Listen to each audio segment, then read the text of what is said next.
जय श्री कृष्णा। राधे राधे। आज वैशाख माह की शुक्ल पक्ष की 7वीं तिथि और सुबह 7 बजे के बाद से 8वीं तिथि का शुभारंभ हो जाएगा। जो विष्णु भक्त भानु सप्तमी का व्रत रखते हैं वह आज इस व्रत को अवश्य रखें, क्योंकि यह वैशाख मास की शुक्ल पक्ष की 7वीं तिथि और रविवार है। वैशाख के महीने में आने वाले रविवार का बहुत ही अधिक महत्व माना जाता है और इस दिन सुबह जल्दी उठकर स्नान करते हैं। उसके बाद में आकरे के पौधे की पूजा करके सूर्य भगवान की कथा सुनते हैं और अपने जीवन की मंगल कामना करते हुए सूर्य देव को अर्घ देते हैं। जो भी व्यक्ति कार्तिक रविवार और वैशाख रविवार के व्रत करता है उस पर सूर्य देव की कृपा दृष्टि हमेशा बनी रहती है और अपने जीवन में खूब तरक्की करता है और समाज में भी खूब मान सम्मान प्राप्त करता है। अपने हर कार्य क्षेत्र में उसे विजय प्राप्त होती है। तो सभी श्रोताओं के मंगल जीवन की कामना करते हुए शुरू करते हैं आज की कथा। प्रेम भाव से कहिए गणेश जी महाराज की जय हो। एक बार की बात है, एक बूढ़ी माई थी। वह अपने धर्म और पुण्य अधिक करती थी। वह बूढ़ी माई इतना अधिक दान पुण्य और धार्मिक कार्य करती थी कि उसके धर्म पुण्य करने के कारण उसका घर सारा खाली हो गया। उसके घर में खाने को एक दाना तक नहीं रहा। यहाँ तक कि उसने ज़रूरतमंद लोगों को अपने घर की सारी आवश्यक वस्तुएं भी दान में दे दी। इसी तरह एक दिन उसके अत्यधिक धार्मिक पुण्य कार्य करने के कारण धर्मराज जी का सिंहासन डोलने लगा। तब धर्मराज जी कहने लगे कि ऐसा कौन दानी है जो जिसने धर्म पुण्य करके मेरे सिंहासन तक को हिला दिया है। इसके बाद धर्मराज जी कहने लगे कि अगर यह दानी इसी प्रकार दान पुण्य करता रहेगा तब तो मेरा सिंहासन को ही छीन लेगा। उन्होंने अपने दूत से कहा कि तुम जाकर इस दानी को पता लगाओ। और फिर धर्मराज जी ने इस कार्य के लिए यमराज जी को भेज दिया। यमराज जी ने दानी का पता लगाते हुए धरती पर आकर एक कोढ़ी व्यक्ति का रूप धारण कर लिया। फिर वह कोढ़ी रूप धारण करके उसी गांव में आ गए जहां वह बूढ़ी माई रहा करती थी। वह कोढ़ी सारे दिन गांव में कपड़ा मांगते हुए घूमता रहा, लेकिन किसी ने भी उसे तन ढकने के लिए कपड़ा नहीं दिया। सर्दियों का समय था, कड़ाके की ठंड पड़ रही थी। वह कोढ़ी फोटे पुराने भेष में घूमते हुए सभी लोगों के घर के सामने से गुजरते हुए आवाज़ लगाता जा रहा था, कोई मुझे कपड़ा दे दो, कोई मुझे कपड़ा दे दो, तन ढकने के लिए मुझे कोई कपड़ा दे दो। लेकिन किसी ने भी उसकी इस आवाज़ की, उसकी बात की, उसकी बुरी दशा की परवाह नहीं की।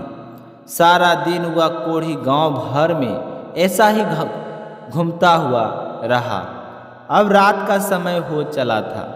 चारों ओर घना कोहरा छाया हुआ था और वह कोढ़ी इसी प्रकार सभी के दरवाजे पर जाकर आवाज़ लगाता रहा। अब रात का समय हुआ तो वह उसी बूढ़ी माई के घर के आगे खड़ा हो गया और उसने आवाज़ लगाई। बूढ़ी माई को कोढ़ी की आवाज़ सुनाई पड़ी तो वह अपनी बहू से कहने लगी कि बहू जल्दी उठो और जाकर देखो कि बाहर कौन है। मुझे तो किसी मांगते भिखारी की आवाज़ लगती है, शायद उसे सर्दी लग रही होगी। तुम बाहर जाकर देखो तो जरा और उससे पूछो कि उसे क्या चाहिए।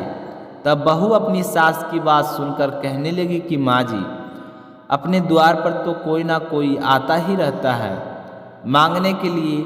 आप ना तो दिन में चैन लेती है और ना ही हमें रात में सोने देती है।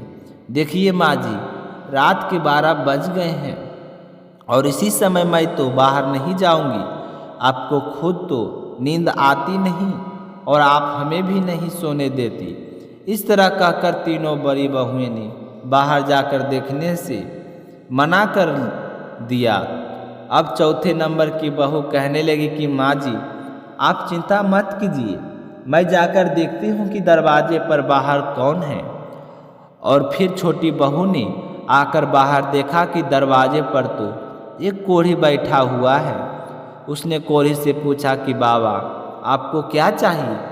तब वह कोढ़ी रूप धारण किए हुए यमराज जी कहने लगे कि मैं कोढ़ी हूँ, मुझे बहुत ही सर्दी लग रही है, कृपया आप मुझे ओढ़ने के लिए कोई वस्त्र दे दीजिए।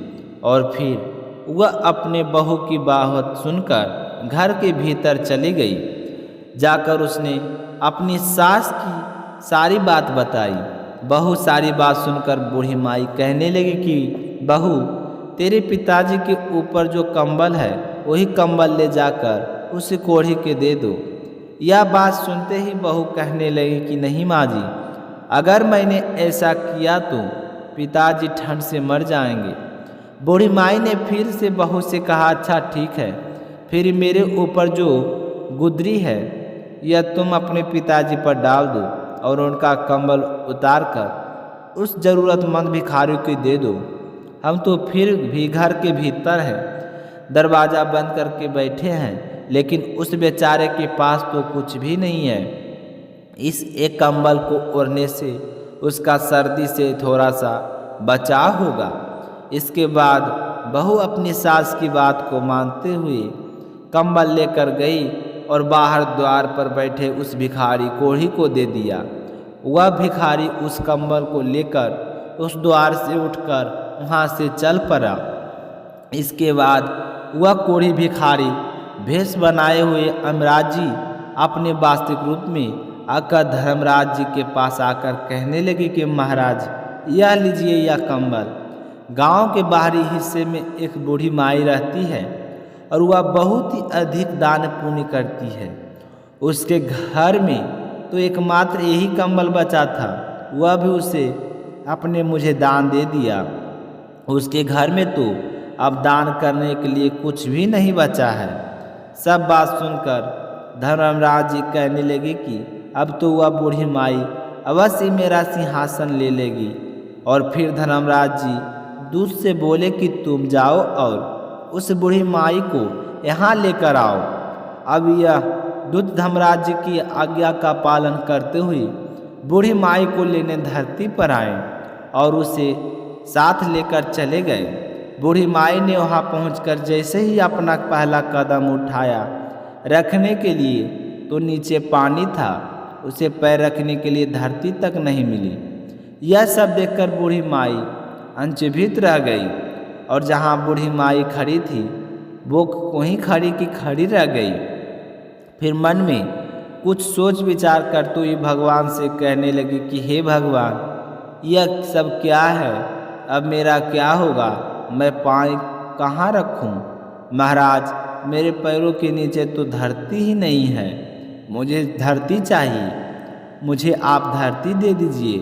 भगवान बोले कि बूढ़ी माई, धरती तो तुमने कभी मोल नहीं ली, फिर भला मैं तुम्हें कहाँ से धरती ला कर दूँ? यह बात सुनकर बुढ़िया माई को क्रोध आ गया। क्रोध के मारे कहने लगी कि जब मुझे यह घड़ी खड़ी रहने के लिए और चलने के लिए धरती नहीं मिलेगी तो फिर आप मुझे लाए ही किस लिए? धर्मराज जी कहने लगे कि बूढ़ी माई, धरती तो जो मोल लेता है उसे ही यहाँ पर धरती मिलती है। फिर बूढ़ी माई विनय भाव से कहने लगी कि महाराज, मैं यह सब नहीं जानती थी कि धरती किस प्रकार मोल लेते हैं। मुझे यह सब बताइए कि आपकी बिना धरती के मैं यहाँ कैसे रहूँगी? यहाँ स्वर्गलोक के मेरा काम, मुझे आप तो धरती मोल लेने की सारे विधि अभी बताइए और मृत्यु लोक में वापस भेज दीजिए। मैं धरती मोल लेकर ही आपके दूतों के पास वापस आ जाऊंगी। अगर मेरे बेटे बहू ने मेरे शरीर को जला दिया तो मेरे लिए धरती मोल कौन लेगा और कौन धरती माँ की कहानी सुनेगा? फिर मैं तो धरती मोल भी नहीं ले सकेंगी और ना ही इस सर का आनंद उठा पाऊंगी। इसके बाद धर्मराज जी बूढ़ी माई के दान पुण्य के मन में विचार करते हुए उनसे बोले कि बूढ़ी माई ठीक है, तू जा। और फिर यह कहकर धर्मराज जी ने अपने दूतों को बूढ़ी माई के साथ धरती पर भेज दिया। उधर बूढ़ी माई रात में ही मर गई थी। जब सुबह हुई तो बेटे और बहू ने उसके अंतिम संस्कार की तैयारी करने आरंभ कर दी। जब सारी तैयारियां हो गई तब उसके बेटे अर्थी उठाकर चलने लगे। वह अर्थी के साथ आधे रास्ते में ही पहुँचे थे कि तभी वहाँ कर बूढ़ी माई कहने लगे कि अरे बेटा, तुम मुझे कहाँ लेकर जा रहे हो। तब उनका बड़ा बेटा कहने लगा, अरे माँ जी, इतनी जल्दी भूतनी कैसे बन गई। बूढ़ी माई कहने लगी कि नहीं बेटा, मैं तो तेरी माँ हूँ। मैं तो 7 दिनों के लिए यहाँ वापस आई हूँ। ठीक 8वें दिन मैं यहाँ से वापस चली जाऊँगी। मुझे धर्मराज जी ने यहाँ भेजा है और धर्म पुण्य तो मैंने बहुत किए, लेकिन धरती माता की मैंने कभी कहानी नहीं सुनी। मैंने धरती मोल नहीं ली, इसलिए मुझे वहाँ धरती भी नहीं मिली। मैं जहाँ भी पैर रखती वहाँ पानी ही पानी हो जाता। फिर मेरे प्रार्थना करने पर धर्मराज जी ने मुझे यहाँ धरती माता की 7 दिन कहानी सुनने के लिए भेजा है। बेटा, ब्राह्मण को बुलाकर आज के दिन से मुझे धरती माता की कहानी सुनाना कर दो।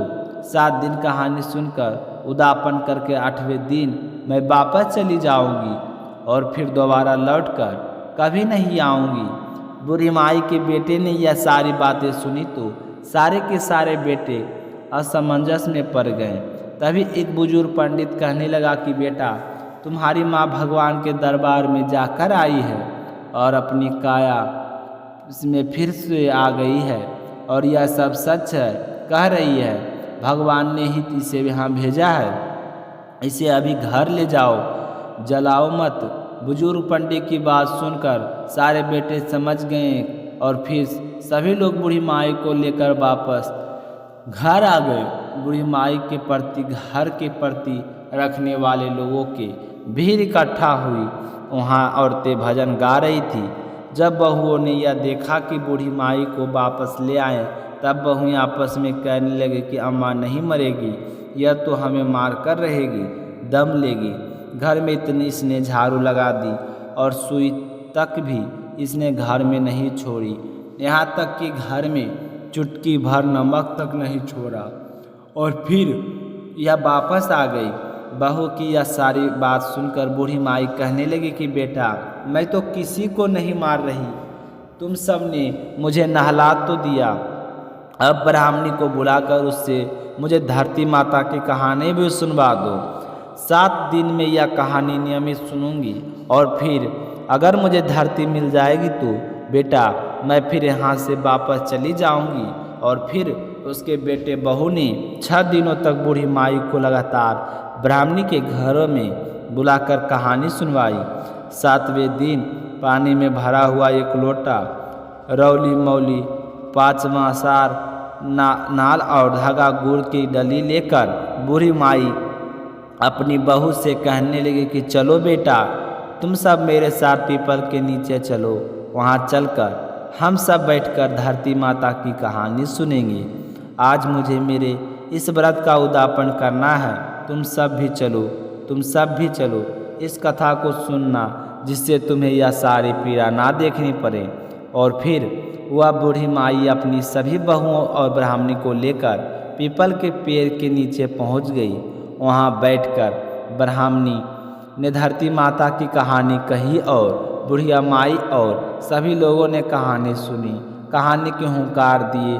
धरती माता कहानी कहने के बाद 1.25 नाल का धागा 5 और गुड़ की नाली डली लेकर उस पीपल के पेड़ के जड़ में दबा दिया। फिर बूढ़ी माई हाथ जोड़कर बोली, लो धरती माँ, इसे स्वीकार करो। धरती माता, अब मैंने तुम्हें मोर ले लिया, मुझे सभी पाप और तुम समेट लो। अब मुझे आगे धरती मिलनी चाहिए, फिर यहाँ ना आना पड़े। इस प्रकार बूढ़ी माई ने 7 दिनों तक धरती माता की कहानी सुनकर उद्यापन कर दिया। बूढ़ी माई की बहुएं ने एक धरती माता की कहानी सुनकर उद्यापन कर दिया। इस तरह बूढ़ी माई ने धरती माता की कहानी कही, उसका व्रत किया और स्वयं उदापन भी किया और बहू से भी उदापन करवाया। फिर जब सभी घर में लौटे तो बूढ़ी माई अपनी बहू से कहने लगी कि बेटा, आज मेरा यह आखिरी दिन है, आज तुम मुझे सभी प्रकार का भोजन करा दो, मैं चली जाऊंगी और फिर दोबारा लौटकर कभी नहीं आऊंगी। तब बहू उससे कहने लगी कि माँ जी, क्या खिलाएं और कहाँ से लाएं, घर में तो तुमने कुछ छोड़ा ही नहीं। तब बड़ी बहू ने उन सभी को कहने लगी, कोई बात नहीं, तुम इतना कड़वा मत बोलो, मैं कुछ ना कुछ प्रबंध कर लूँगी, मैं अभी पड़ोस में जाकर आती हूँ, माँ के करने के लायक भोजन तो मिल जाएगा। ऐसा बोलकर बड़ी बहू अपने अड़ोस पड़ोस के घरों में जाकर किसी से कुछ मांगती तो किसी से कुछ। इस प्रकार उसने अपनी सास के लिए सही प्रकार का भोजन तैयार किया और फिर सास को जिमा दिया। तो बूढ़ी माई अपने बेटे बहू की बोली कि बेटा, तुम सब भी भोजन जिम लो, और फिर अभी ने थोड़ा थोड़ा भोजन कर लिया। तभी बूढ़ी माई ने उन सब से फिर से कहने लगी, बेटा, मैं कल सुबह 4 बजे यहाँ से चली जाऊँगी, अब यहाँ कभी नहीं आऊँगी, आज मेरा अंतिम दिन है और 12 बज गए हैं, तुम सब भी जाकर सो जाओ। बेटों ने मना करने के बाद भी उन सभी को बूढ़ी माई को नींद लेने के लिए भेज दिया। सभी अपनी अपनी कमरों में जाकर सो गए। अपने निर्धारित समय पर भगवान का विमान आया और बूढ़ी माई को लेकर चला गया। आगे जाने पर वहाँ बूढ़ी माई को अब धरती मिल गई। अब बूढ़ी माई भगवान से कहने लगी कि वह बूढ़ी माई कहने लगी कि भगवान, आप मेरी एक इच्छा पूर्ण करो। तब भगवान कहने लगे कि तुम्हारी अब कौन सी इच्छा पूरी करूं? तो वह बोली कि मेरे घर में कुछ भी छोड़कर नहीं आई हूं, मैंने तो सब कुछ दान दे दिया है, यहाँ तक मैंने गुड़ चाय नमक यहाँ तक घर में नहीं छोड़ा है। और अब मेरे मरने के बाद मेरे बेटा बहू मेरा विधि विधान कैसे पूरा करेगा? जो मैंने अब तक दान धर्म किया है उसे 4 गुना करके आप लौटा दीजिए। तब भगवान बोले कि ठीक है, मैंने दिया तेरा किया हुआ दान धर्म, तेरे बेटे बहू को 4 गुना करके मैंने उन्हें सब कुछ लौटा दिया। बूढ़ी माई अब तो घर में हर चीज़ की मौज होगी। उधर बूढ़ी माई के घर में जब सुबह हुई तो छोटी बहू उठकर सभी को कहने लगी कि उठ जाओ, चाय पी लो, माँ जी को तो अपने रात को खूब भोजन कराया तो उतनी जल्दी उठेगी नहीं। ऐसा कहकर जेठानी के पास बोली कि जाकर संभालो अपनी सास को, तुम उनकी लाडली बहू ना हो ना, वो आकर से कोई सोई है और अब उठती ही नहीं। तब बड़ी बहू उससे कहने लगी कि अकर के तो क्या सोई होगी। उनके बताए अनुसार 7 दिन बीत चुके हैं, आज तो 8वां दिन है, सासू तो गई होगी। और फिर छोटी बहू कहने लगी कि जाकर संभालो अपनी सास को। बड़ी बहू ने जल्दी जल्दी आकर सास को देखा और फिर वह दौड़ती हुई अपने पति के पास जाकर बोली कि आप क्या चाय पी रहे हैं? माँ तो गई, माँ को संभाल लो, उन्हें आंगन में लाकर सुला दो। जब बूढ़ी माई को लाकर आंगन में सुला दिया तब सबसे छोटी बहू कहने लगी कि मैंने सदा आपकी सुनी है, मैंने आपकी हर बात मानी है, आज आप सब मेरी बात सुनो। तब सभी कहने लगे बताओ। तो वह कहने लगी कि इस लोटे में भरे हुए पानी से ससुर माँ को छींटे लगा दो, नहलाई धुलाई तो पहले से ही है, अगर आप लोग रोएं तो फिर वापस आ जाएगी। इन्हें पानी का छींटा देकर उठाकर ले जाओ, तुम 4 भाई बहुत ही हो, 5वें की कोई ज़रूरत नहीं है, और उठाकर ले जाओ यहाँ से फटाफट और इनका अंतिम संस्कार करके आ जाओ, जिससे इनकी गति हो जाए।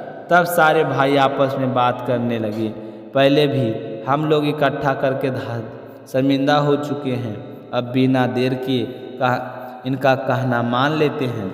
ऐसा विचार करके सभी भाइयों ने बूढ़ी माई को उठाया और चल दिए उनका अंतिम संस्कार करने शमशान की ओर। तभी रास्ते में पीपल के नीचे बैठी कुछ औरत कहानी सुन रही थी।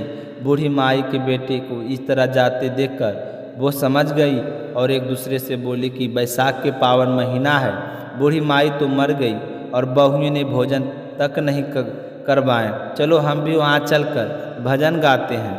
2-4 राम नाम लिए जाएंगे तो यह विचार कर वह सभी बूढ़ी माई के घर जाकर भजन गाने लगी। उधर बेटों ने बड़ी माई का अंतिम संस्कार कर दिया और घर की ओर आने लगे। उन्हें आता हुआ देखकर भजन गाने वाली औरतें बूढ़ी माई की बहुओं से कहने लगी कि बहुओं, जाओ और दरी लेकर आओ और यहाँ दरी बिछा दो। तब बहू कहने लगी कि मारे ना माराए, बूढ़ी माई उसे दाग देकर जाए। हमारे घर वाले आएंगे तभी हम दरी बिछाएंगे। तब वह भोजन गाने वाली औरतें कहने लगी कि आप सभी लोग अब तो दरी बिछा दो। फिर दरी बिछाई और भजन गाने वाली औरतें खूब भजन गाएं और भजन गाने के बाद में अपने अपने घर को चली गई। अब दरी पर बैठे बूढ़ी माई के बेटे एक दूसरे का मुंह ताकने लगे और कहने लगे कि अब क्या करें और क्या नहीं करें, कहाँ से चाय पानी का प्रबंध करें। माँ तो गई और घर में कुछ भी नहीं छोड़ा। अब अड़ोसी पड़ोस में भी आपस में चर्चा करने लगे, चलो भाई आज तो बूढ़ी माई के परिवार को चाय पानी पिलाकर आए, उनको रोटी पानी खिलाएं। आज उनकी माँ मरी है, अब की बार तो वह मर ही गई है। आज तो खिला पिला आते हैं, कल से अपने आप देख लेंगे। तब उनमें एक आदमी बोला, ठीक है आज मैं जाता हूँ उसके घर और उन्हें चाय देकर भी आता हूँ और उनका हाल चाल भी पूछ लेंगे। तो सभी ने उनके जाकर घर में चाय दिया और अपने घर में हम अपने आप बना लेंगे। हमारी माँ हमें सब कुछ देकर गई है, उसने हमारे लिए दान पुण्य किया था, वह हमें फिर सब कुछ देकर गई है। हे धरती माता, जैसे आपने बूढ़ी माई का अगला और पिछला सुधार किया वैसे ही सबका सुधार करना। जैसे बूढ़ी माई को धरती मिली वैसे ही धरती माता सबको मिले। सभी प्रेम से बोलिए धरती माता की जय हो। आज सुनिए अब दूसरी कहानी। एक बार की बात है, एक बुढ़िया गणेश जी भगवान की भक्ति किया करती थी। सुबह जल्दी उठती, स्नान करके पहले गणेश मंदिर जाती, गणेश जी को सुंदर से तिलक करती और गुड़ का भोग लगाती। बड़े ही श्रद्धा भाव से गणेश जी के नामों का स्मरण किया करती थी।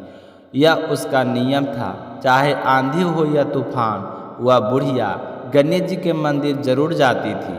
ऐसा करते करते सालों बीत गए तो गणेश जी भगवान उस बुढ़िया की भक्ति से बहुत ही प्रसन्न हुए।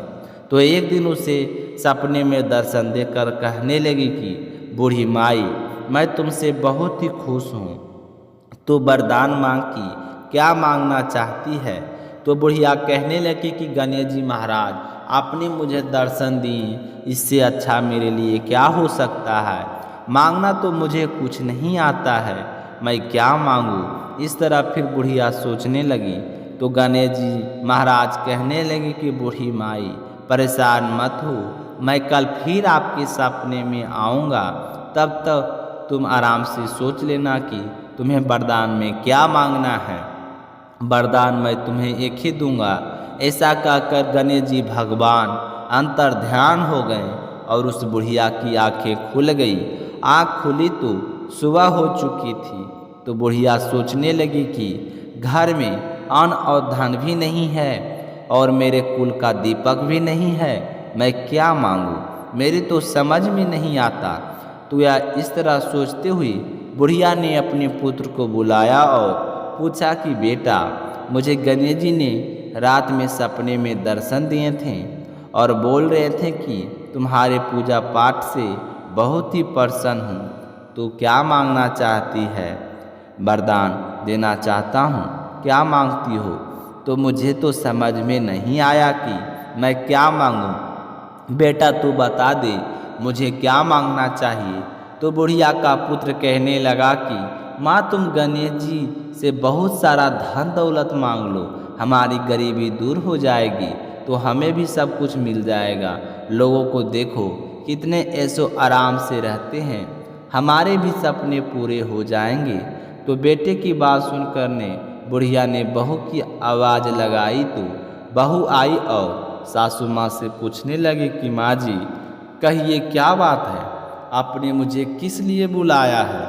तो उसकी सास कहने लगी कि बेटा, रात में मुझे सपने में गणेश जी भगवान ने दर्शन दिए हैं और वह कह रहे थे कि मैं तुम्हें वरदान देना चाहता हूँ।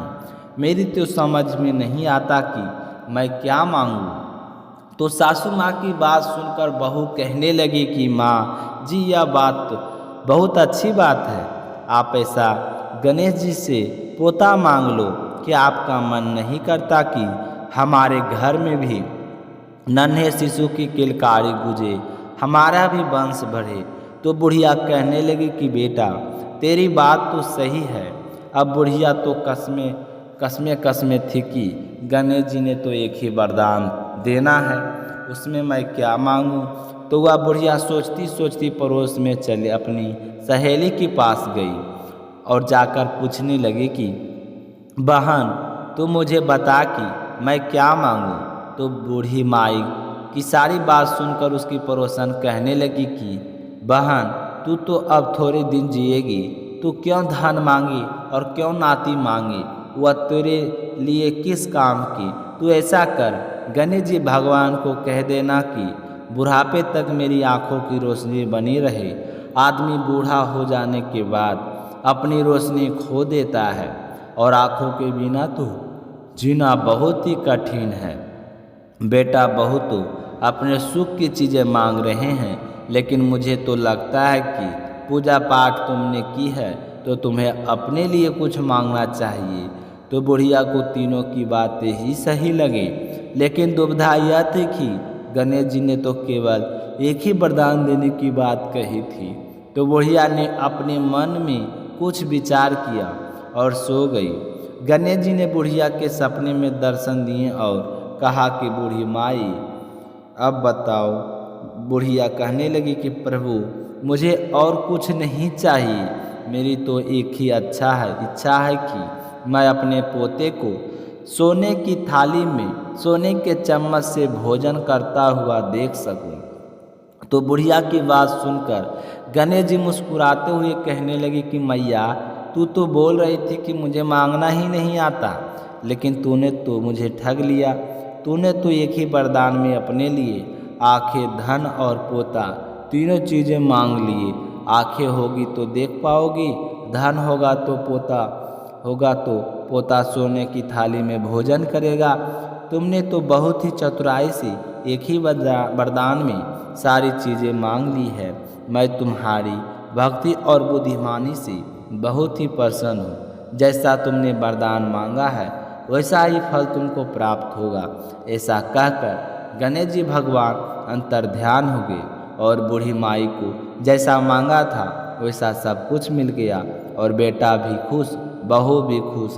बेटा बहू को देखकर बुढ़िया और भी ज़्यादा खुश हो गई। बोलिए गणेश जी महाराज की जय हो।